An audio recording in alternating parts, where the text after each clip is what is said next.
Hi! Hi. Hi. This week, us talking heads are going to be talking about the talking heads. Us talking heads? Yeah, us talking heads. We're going to be talking about the talking heads. Yeah, We're not going to be talking about getting head. We're going to be talking about the talking heads. Yeah, the band. So if you like the band, stay tuned. Yeah. If you don't like the band, but Stay maybe tuned. stay Yeah. tuned, Yeah. and maybe you'll learn something and find some new songs that you might like. Yeah, also, Or if you're in a really dark place, there'll Yeah. be lots of really great songs to there's just some songs for lean you. into. Yeah. Or if you're in a really happy mood, they got songs for that too. Yeah. And we're just not going to talk about any of them. Yeah. Well, maybe one. So, make sure you subscribe now. You like now. Noah's fart smells like cum. Hey. You Don't pin also... big news, we started streaming our D&D game on Twitch, so you can find us on Twitch at The Rambling Knave on Twitch. We have the episode up on this channel, so go watch that, and we will see you in a couple seconds.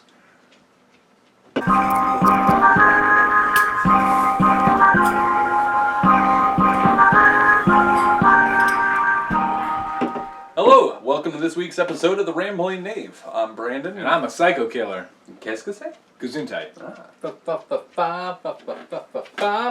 Better run. I'm Noah. We're going to be talking about the Talking Heads, but you knew that if you saw the intro, which you obviously did. Since that was like 8 seconds ago. Yeah. Well, maybe they skipped that part. I don't know. Yeah. Anyhow, so you know the drill. Top 7 songs. Underrated. Underrated songs. Not on best ofs. Not on comps. Not singles. Not singles. With the exception of one. Like we made an exception with Iron Maiden, but Yeah. So let's get right down to it. the Talking Heads are a new wave band that started in 1974, and they're essentially pretty revolutionary for their style of music and what they brought to the genre as a whole. Yeah, a bunch of art school kids decided to form a band. Their first gig was opening for the Ramones of all bands at CBGB's in '75. Man, that would have been a kick-ass show. That would have been a kick-ass show. Can you imagine though that you have that like, oh, who did you open for? Like, what was your first concert? Oh, I went and saw the Ramones. Oh yeah, who opened for them? The Talking Heads. Fuck! Yeah. Well, at the time, it would have been, fucking who? Yeah. Yeah, but now, Now, like, that's some street cred. But also at CBGB's, which is fucking legendary. Yeah. Yeah, that's true too. So, rest in peace, CBGB's. I know, man. So, we're going to get started with this list right away. In no particular order. Well, in chronological order. But In no particular chronological order. I'll just skip the fuck around. Yeah. Confuse the hell out of all of you. So our first song does not come from their first album, which was Talking Heads, '77, because I found that album to be pretty meh. I mean, yeah, it establishes a lot of things about the Talking Heads and their style of music, but all in all, the songs kind of drag, which is one of the issues we all had with the Talking Heads, is that some of the songs are just the same song over and over. Our friend Bubbles, who you can see and we've talked about, essentially said, it's good music, but I can't understand why it'd be anybody's favorite band. And I totally agree with that. It can come on in the background, and I'd be totally okay with it. But outside of a handful of songs, many of which are on this in this episode, they're kind of middling to me. As soon as you said hand, for some reason, the first word association was job. I'm glad to see you're staying on brand. Yeah, sorry, I don't... Outside of a couple of hand jobs, only a few of them are really great. They're all pretty much the same. Anyway, Well, hey, knucklers. that's kind of apropos, because if you've had one hand job, you've kind of had them all, right? Yeah, but, I'm willing to keep trying. Yeah. Maybe the 93,000th one I give myself will be better. Hey, first song on the I was list. going to eat that. Yeah. First song on the list comes off their second album, More Songs About Buildings and Food, which I think is probably the best album title they have. That's a That great was a pretty album good title. yeah. This is the one where they hooked up with Brian Eno to produce. Brian Eno, famous producer, did some albums of his own. Unfortunately worked with Phil Collins a bit, which kind of drags his credit down. Noah hates Phil Collins. I fucking hate Phil Collins. Anyway, so this song is... Can you feel it Yeah. coming in your hair tonight? Thought we were trying to stay on topic. Hey, this song He is... was in Hook. Did you know that? He was in the movie Hook. Good, I hate that movie. No. No. I'm Not in Love is the title of this song. You're not in love? Yeah. Not with Phil Collins, no. No. Hey, What so about this... Genesis? Oh no. Not even their objectively good period where they were prog, just because Phil Collins is associated. Hey! So this was the first song that like really grabbed me and made me say, I'm gonna put this on the Let's grab me by the boo-boo. Yeah. Which is funny because, yeah, it's a song that's an anti-love song. It's also a, like, anti-love song about all the cliche problems with love. And, you know, things of that nature, like the beginning line in every verse, I guess it would be, kind of sets the theme for, the verse to follow. And the very last one is, he starts out and he says, feelings, and it's all about how, like, at the latter point of your the latter point of your relationship, it's all about like, you know, letting your emotions overtake rationale. Like when, you know, your wife is like, hey, do you think that girl's hot? I won't get mad if you say yes. And then you say yes, and then she's like, fuck her. And you're like, oh, fuck. Talking about hand jobs. That's all you're getting for a long time. I mean, that's not speaking from experience or anything. Not at all. Never, no.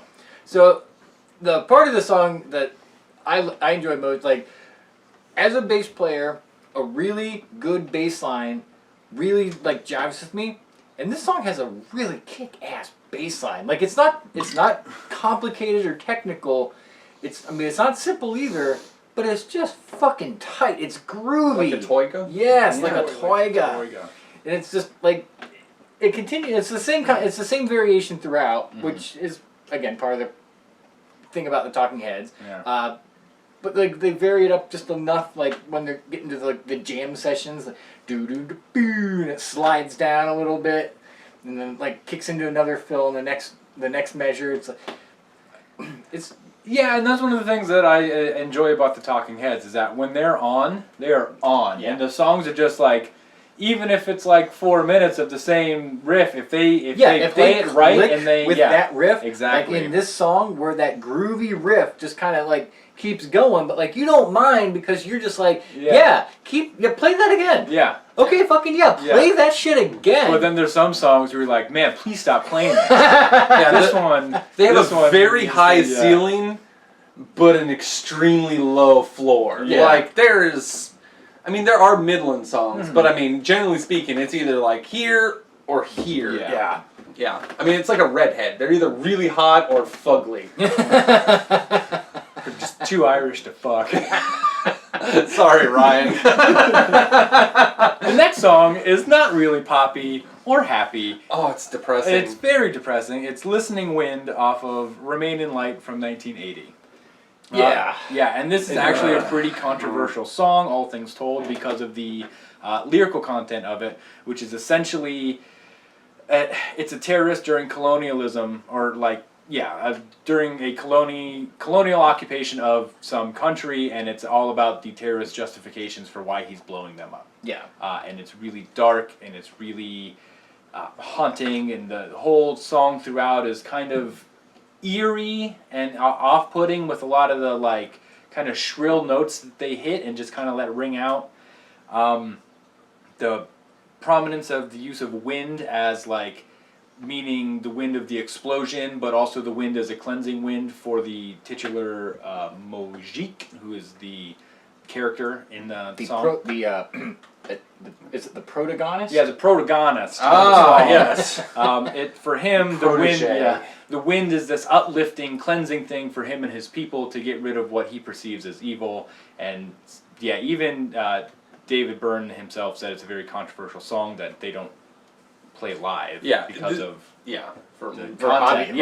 Obvious. I mean, honestly, if this song were to come out now, they would be like showing up on Fox News tomorrow, like Fox and Friends would be like, fuck this band, they are anti-American, they're positive terrorists, and, everybody should, just boycott them.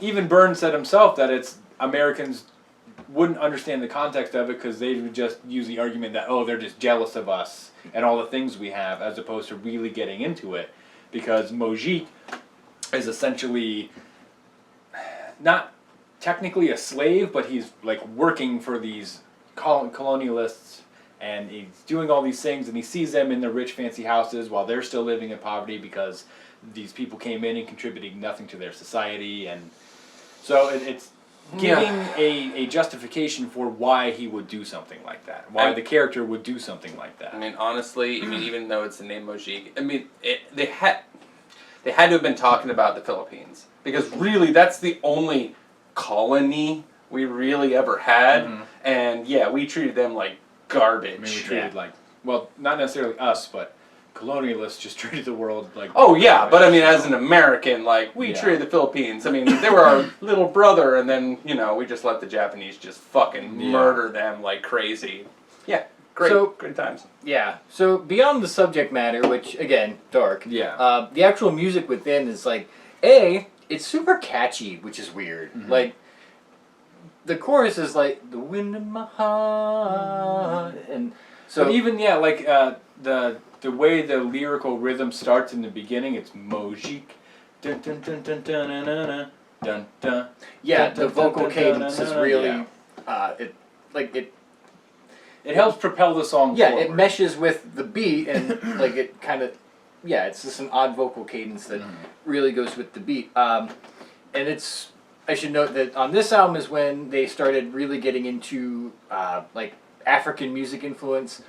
They took a lot of inspiration from Fela Kuti and William Onyebor, who are two Nigerian artists, and they're both really, really good. And actually, there's a bonus track on the Remain in Light deluxe version called Fela's Riff, which almost made my list, because it's just like a 4.5 minute African jam, which is awesome. African polyrhythms are dope as shit. Yeah, and like using like African drums and all of that. So this is the album where you start to hear a lot of that come to the forefront, and they would use that throughout the rest of their career. And in this song in particular, it's like, it's real subdued. It's not like The Great Curve, where it's like this real upbeat, like, fast 6.5 minute song that doesn't change. It has enough like over top of the beat that I do love it. And Adrian Belew from King Crimson does guest guitar solos on it. Yeah, so that's cool. Anyway, but this is when they started getting into their world music influence. It's like a Reese's Pieces stuck on top of a turd. Like you're not like, oh yeah, that Reese's Pieces is delicious. And you're like, no, it's 99.9% turd. Yeah. There's just 0.1% that's awesome. Okay, I still love this song, so whatever. Well, but this, no accounting for taste. But I also think like the music on the song kind of it's very evocative of like a place and time, where like just the chorus, like you can kind of see this colony, you can feel the wind in just the lyrics. And this is one of the first songs where I really realized one of the things that captures me the most about the Talking Head is Burns' lyrics, because they are so well done, and he does such a good job of word choice and vocal rhythm and subtext and just all these literary devices that he uses in these songs to essentially write a poem that has a lot of meaning to it. And it really, that's what I think I like the most about the Talking Heads is Burns' lyrics when he's really on. Yeah. And this was when he had bad case of writer's block, so he changed the way he was writing lyrics at this time to more of a stream of consciousness kind of thing. And he was kind of like James Joyce, but writing lyrics for but I guess band. I guess the story goes he stream of consciously wrote them and then went back and listened and then clipped the things that sort of made sense instead of just writing Ulysses. Well, Finnegan's Wake, where it's just typing whatever word comes in your head first. Yeah, no. So it's I think it's credit to him to actually come up with something. Well, right, but I mean that's. Editing is half of the writing process. If you're just like, well, I wrote it, I better fart it out there into the zeitgeist and hope everybody likes it. Excuse me, are you farting into your hand and then just typing the farts? Yeah, it's, you really got to capture that smell and that feel. Farts can be kind of heavy and wet and, almost like when you run your hand, you're walking through a fog and you can feel it. Making Flippy Floppy is the next song on our list, and if that title doesn't make you happy, then you're dead inside. Yeah, I had it on my list before I even heard the song. Right, I was like, this song is totally about fucking. Yeah, enough of all this depressing shit. Let's hear a song about fucking. And then you listen and you're like, it's not about fucking. It's not. I mean, it's still, out of our list, it's the only one that's upbeat, really. Well, I mean, we have plenty. Well, we got a couple more upbeat songs, maybe two. This one is essentially, it's criticizing like the oxymoronic nature of humans. Yeah, just in the general. dichotomy of, which of is modern life. Oh, I want to use a big word too. Okay. Vacillating. Yeah. Yeah, look at us. Yeah, fucking. Oh wait, no, the song's not about that. Yeah. Typing farts. Typing farts. Yeah. Like one of the lyrics that really struck me is towards the end when it's there are no big secrets, don't believe what you read, which is like this idea that, don't believe what you read because there's some truth behind that, but there's no big secrets, but why would they hide the truth? And it's just this like It's a snake-eating snake it's sort of really thing. like an Ouroboros of logic that Yeah. doesn't make any sense. Wow, we've got like $15 of I know, words we on the really table gotta right stop. now. We're gonna knock some viewers off. Hey, farts. Fart, there we go, yeah. Wiener. Yeah. Yeah, and there's also the theme of conforming Wieners. and how you don't actually non-conform, because no matter what you do, you live in a society, and generally you live by that society's standards, even if you like have gauged ears and have face tattoos and whatever, you're still essentially a part of that society. So non-conforming is literally the dude who lives in the fucking woods, sucking his own farts through a straw. That guy is a non-conformist for Shrimping? sure. Yeah, yeah, that guy's the most non-conformist. But you going to your job every day with some neck tattoos is not non-conforming. That's the exact. That's just you This giving is up you on going life. to job with Yeah. a neck tattoo. Yeah, I mean you're trying to, and kudos to you, but at the same time, it's still. Not gonna. Yeah. But yeah, it's peppy, upbeat, funky song. Yeah, It's like fun. musically, this song's like funk-y. Yeah. Yeah. Do you see how I turned that into 2 words? I did. Because we were using like vacillating and dichotomy. Yeah. Funk-y. 2 And words. He did say zeitgeist earlier Yeah. too. Yeah. Wow. Oh man. I mean, Man, we're- my head. Yeah, we gotta calm down. Yeah. Drink more, and then the words become more. Yeah, no, it almost like Wordy. More smaller. Oh, we sound smarts. You know words. But yeah, so this song kind of like it almost sounds like Prince or Morris Day at their best, with that funky rhythm. Oh, the motherfucking time. And I mean, Prince at his best was having sex with like Everything. Everybody. No, everything. Everything. I think. I mean, he Yeah. was like the symbol for a while. Yeah. Oh, Yeah, and God. then But that being said, also I will say, a lot of the songs, if you like Bowie, Byrne really can just get in there and really his channel inner Bowie. his inner Bowie. Like Yeah. even the vocals Yeah. sound Bowie-esque at times, but a lot of the beats are kind of, or even the songs in totality are like. Bowie just kind of didn't like it, so it's not like a A-side or a B-side. He It's threw like it in the trash. He threw it in this trash, and Eno's like, "I know a band that can fucking play this song. Here you go, kids." Yeah. And they're like, "Oh, this is our song." And Bowie's just sitting there like, "Fuckers, let's go and hang out with Sting and have tantric Yeah. sex for 23 hours." That being said, the next song on our list is less Bowie and more Clash. That's If very you can true. believe Yeah. that. yeah, really again drawing on those world music. The roots. Really drawing on those world music influences for Pull Up the Roots. Also on Speaking in Tongues, which the last song was on that album too. In And 1983. and if going through this project, I've just determined that would be my favorite Talking Heads album as a whole. And I think objectively it would be their best, despite what some people say. I think my favorite album would be one I made myself, where I just picked the songs off Yeah. picked the songs I like and made them Misha's Greatest Talking Heads compilation. And then, Yeah, that's my Apple. Yeah. Okay, but music album. but going back, like Speaking in Tongues, you had Moon Rocks Yep. off that album. Great song too. I mean, come on.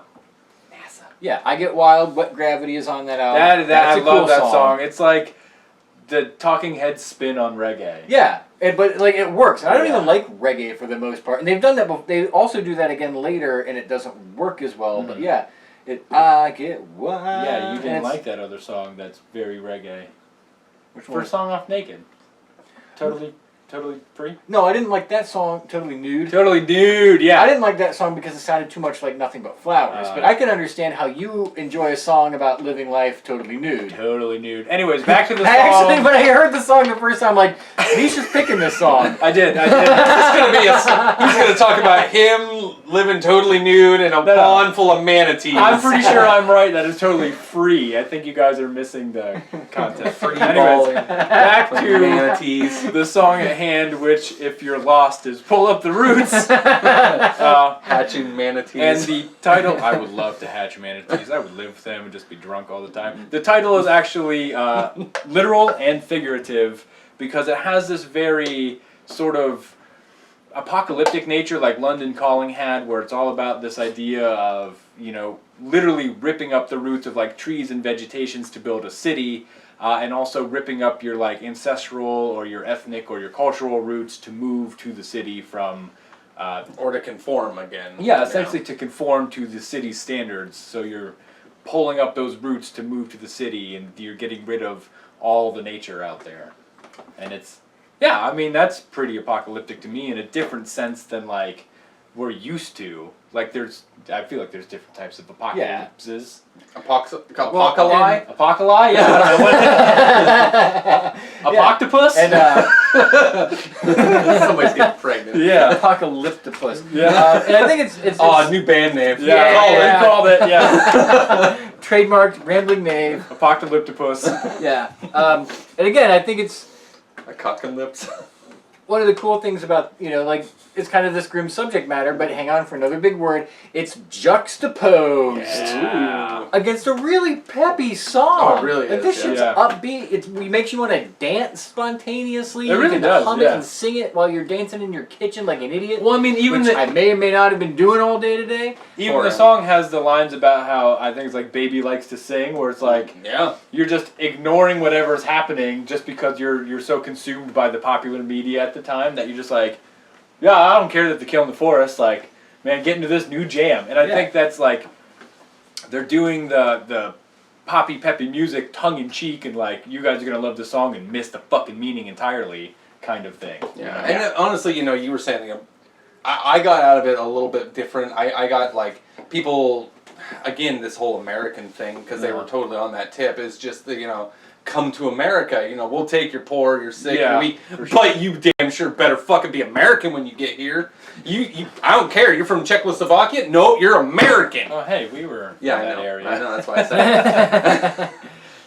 The next one is off of Little Creatures from '85. Which sucks. Yeah. You know what? Yeah, it's not a great This album. song is really good. It is. And And it- okay, Little Creatures is their best-selling album of all time, right? And this is actually the first single off said album. But Which no one's heard. Yeah, Yeah. but you would know that because this had what? Wild Wild Life, or was it? It was Wild Wild Life, right? Sure. Or was that the next? It had a big pop. It was And She Was or Wild Wild Life, whichever. The rest of the album sucks, and I hated it. And I almost missed this song too, because it starts out like those first four notes like bow, bow, and you're like, oh, it's an '80s cop show. Hey, Hill Street Blues is coming on. Cool. Oh, turn it off. Turn it right the fuck It off. was more of a TJ Hooker feel. Macmillan and White. The song is "The Lady Don't Mind," by the way. Yeah, and I don't mind the we're- song. yeah. I actually love it to the point where it's been stuck in my head for days. It really has. Also, I have that word you used, juxtaposition, written on my card right here. You can see it. It says juxtaposition. What? Hang on. between. Wow, it's even spelled right. Yeah, that's right. It is. Between like. You must have done that really early in the morning before the drinking began. I looked it up on the interwebs. You have like the. Use You the have like Google spell, machine. spell Well, yeah. check note cards. Yeah, well, I typed in JUCK. And they're like, do you mean fuck? Yeah, space A, space position. Upsilon. Jux A position. And I was wondering what kind of position a jux is. But the juxtaposition between calm verses and upbeat choruses. Yeah, like the verses are like, it's like almost calypso the way it's played. Yeah. And then there's those like two like staccato horn stabs, ba, ba, ba, and then you go into that chorus that will stick itself in your brain like a parasitic worm, but it's good. So it's a good kind of parasite. Curious feeling. Yeah. Damn. Yeah, no, it's really. Do do do do. Yeah, it's a it's good. really, really good song. My first thought was that it was about drugs, but then going through the lyrics that didn't track, so I realized that it's more about like this odd relationship between a man and a woman where the woman's playing aloof and the man is playing, essentially it's subverting expectations of what a man and a woman would be in a relationship based on society, where women are supposed to be the ones, you know, giving out their feelings and talking about their feelings, and men are supposed to be the ones who are like the aloof, like, no, I'm gonna just subverting cultural norms. That's what what the song is essentially about. But it's really well done, and again, it's got those nice calm verses, and then the chorus hits, and you're like, yeah, and you're just kind of like bouncing up and down, and it's really head bobby, and you're like, I get into this, and then you listen to the lyrics a little closer, you're like, man, this is kind of a sad song. Yeah. These really people starting to bring me down. Damn, you guys are real good at this. Yeah, and then you get through the rest of the album, and you're like, what is your? You just like it's a phone it in album. Yeah, that's why I said my favorite album is the one that I made myself. Yeah. It's a really good album, though. Yeah, it really is. It's fucking solid. So speaking of other crappy Talking Heads albums, True Stories, because we had none of that. Neither of us picked I anyone thought of about True puzzling Stories. evidence, because puzzling evidence. And then you realize that this sounds like Huey Lewis in the News, and you're just like, pass. Yeah, but it still had that really that really popular. Yeah, it was. Dog's going crazy. Okay, Puppy's into it. Yeah, no, I thought. He's into puzzling. Yeah, he is. Trying to figure it out. Yeah, so we bud. skipped. No, you're all wet. Wet dog. We all the skipped way. True Stories because nothing stood out. We got a pupper Yeah, here. we got a pupper here. And we went all the way to their last album, Naked. Naked, which the song starts off with totally nude. Yeah. And they didn't want it, but I wanted it because I would be. I'm not into the whole hippie vibe lifestyle that they were talking about in that song. But I would just love to be naked all the time and just be like, screw it. It's fun, I just picture you like in your perfect world, just like sitting there laying out in the sun with your manatees, just fat as fuck, eating bonbons. Oh my god, they're like melting on your stomach fat, and you're just like, oh, I think I lost a bonbon in my belly button. Yeah, and it's like you're so fat, you got the bee fat. Yeah, and it's 10 in the morning and I'm sweating and drunk. Yeah, that's my perfect world. Yeah, well, I thought it sounded a lot like Nothing But Flowers, but I think we already talked about that. So let's get right to the song. This was a unanimous pick for us. This is the Democratic Circus. And it's exactly what the title suggests, is that democracy is a joke. Yeah, just kidding. The song is basically, there's some criticisms to be had. Yeah, for it's sure. really about... we live in a republic anyway. Yeah. So the song kind of starts out like this real mellow kind of faux country song that Byrne did a whole lot throughout his career, but like I think it works best here. Mm-hmm. Yeah, because at 2:36, that faux country just snaps, and it just becomes this fucking disjointed, like you feel like your body is like, your brain's kind of splitting because they're throwing these notes in at random, these really like discordant, off-key sort of notes. Yeah, okay, so when that part kicked in, I immediately heard Primus. Yeah, like, it makes, ooh, that sounds like Primus. This predates Primus, by the way. It sounds like Primus, but it doesn't have the funk that Primus. Like, you take out the funky driving rhythms of Primus, and just, it's like that. Yeah. But, okay, so that was the selling point for me, was like, hey, this sounds like Primus. I can dig that. Well, yeah, and I mean, it really catches you, because, you're kind of into it, and it's all right up until that point.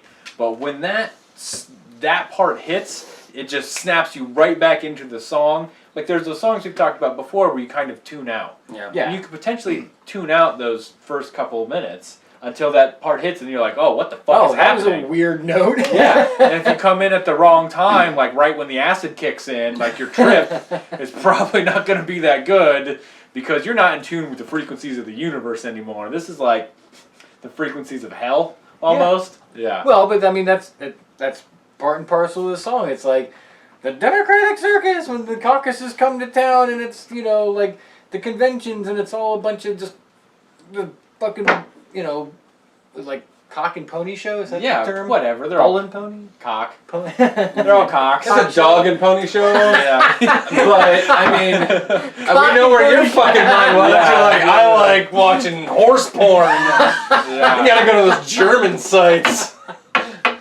Horseporn.du. Yeah, you really screwed the pooch. Yeah, apparently. Yeah. Hey, I like cock and pony show better. Yeah, well, Apparently you do. It's satire. I mean, it is a treatise commentary. On the circus that is the political system. The last thing I will say about this though is a lot of their songs, they're like 5+ minutes, Yeah. which is pretty fucking long for most of the And songs. a lot of them don't necessarily change. And they don't. If you cut a lot of these songs off at 3:30 or 3 or 2:45, I'd like a lot of them a lot better. Yeah. Because nothing fucking changes from that point to the end. It's just like, hey, we got to fill a fucking album, and I hate that. I mean, to counter that though, they do a lot of little things throughout the songs that if you like really, you have to put the effort I in hear that, to and I listen understand, to but some I of think them, if you yeah. cut that out, 99.9% of the time you're not losing anything. Yeah. This is one of those songs though where if you cut it out, you cut out the only good part of the song. Yeah, Right, it's yeah. like they actually have Well, not that. the only good part, but you know what I mean. Yeah, right. like a dynamic change in the song that kind of goes against things like The Great Curve, which is the same beat for 6 minutes. Cities, yeah, which is the same beat for 5 minutes. Which, I mean, great songs that could stand to use a bit of editing. Mm-hmm. That being said, the next song on our list was Last also the last song on our list, which was the last song off the last album by the Talking Heads, was also a unanimous pick. And this one, for all the dynamism that the Democratic Circus has, this one builds it up in a much grander way. The song is Cool Water, and this fucking song is... Like, this is the darkest thing they ever wrote. It is, and I'm fairly certain...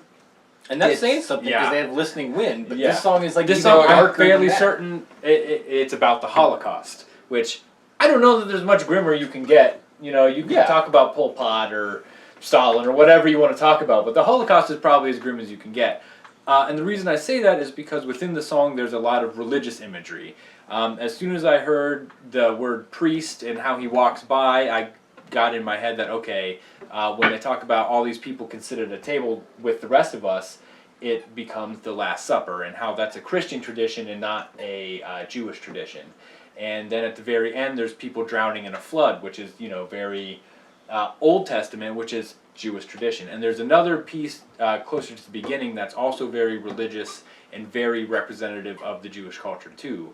But the song, it starts off slow and just builds and builds and builds to this climax. It's like the beginning of post-rock, if you know what post-rock is. And back Doom metal without the grind. Without the metal, It yeah. would make a good metal cover. I do remember thinking that. But also going back to saying it might be about the Holocaust, that might make sense because, all throughout the song he's saying work and work and work and work, and the gates of Auschwitz are bite marked frei. Oh, that's the other one. There's a part where he gets his voice just kind of rips, and he says the rusted garden gates. That, yes! And that's okay, that could mean, that could be a concentration camp, but that could also be the gates of Eden are fucking dead because you have killed them. Yeah, and actually that was the line I actually have written down. He sounds like the singer for Giant Squid. Who's another post-metal band. Listen to Giant Squid, they're awesome. Yeah. But yeah, there's a lot, I didn't actually pick up on that until right now. Yeah. That maybe you're onto something. Yeah, that it's just you've killed it all. The dog loves squeaky toys. I mean, we're talking about the Holocaust. Yeah, wait.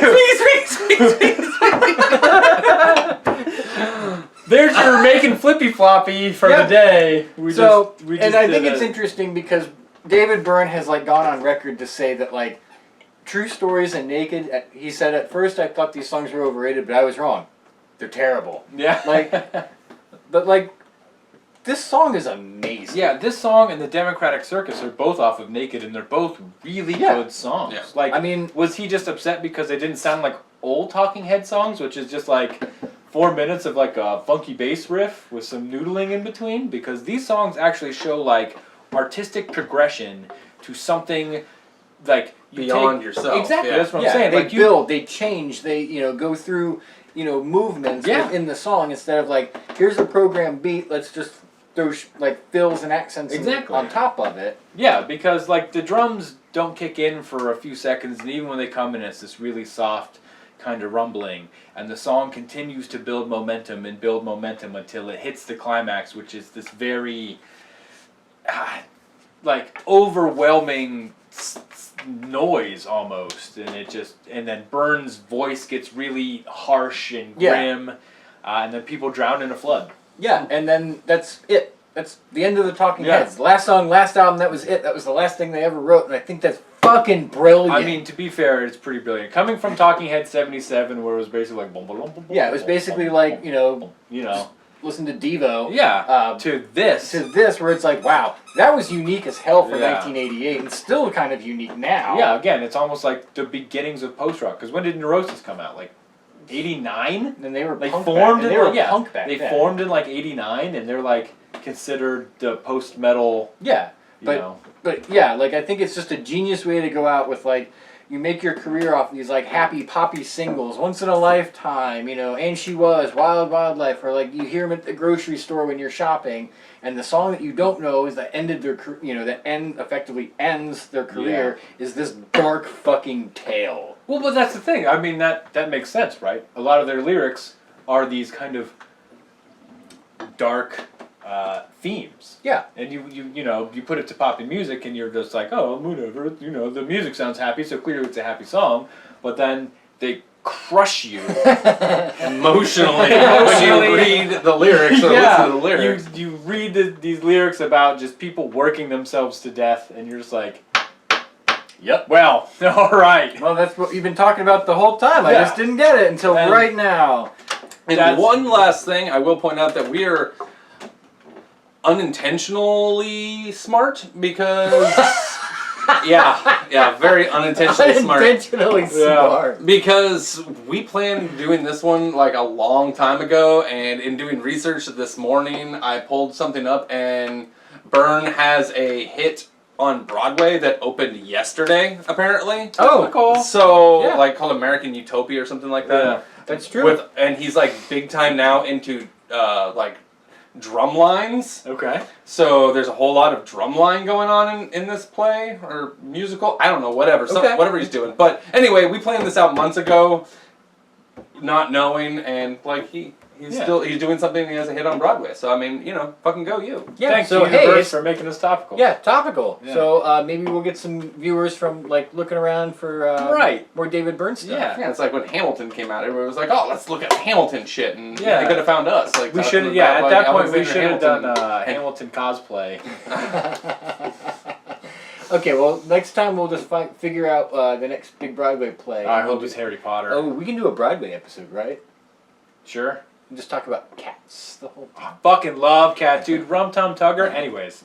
Yeah, you This would is- love yeah, the I one would. Tugger. We're running long. We're running Tum long. Tugger. Hey, if you like what you saw, make sure you subscribe. We have a shitload of other videos. Look, if you On didn't the like channel. what you saw, we have a shitload of other videos. Yeah, there's a lot on of the other stuff channel. you can watch. We have music videos about other things. We even have a video about literature where we talked about our favorite literary universes. So we're Or not there's a lot of things about like dicks and farts and, drinking. Yeah, and so if bad you're into food. like that kind of lowbrow stuff, we're your guys. Yeah, but For if you're into the lowbrow stuff. highbrow stuff about can these guys talk about more books or bands I like, we can Let do us that know, too. yeah. Let There'll us be a know subscribe in the button comments. here. Also, let us know in the comments. There'll be a subscribe button in the corner. We're glad you came along. Make sure you leave some comments. You hit the like button. You go over to Instagram and Twitter. You also can now follow us on Twitch because we have a thing there where we will be doing D&D on Saturdays. And then every other Saturday here in a couple weeks, but we'll be doing D&D. So make sure you stop by and come hang out with us. Cheers. Cheers.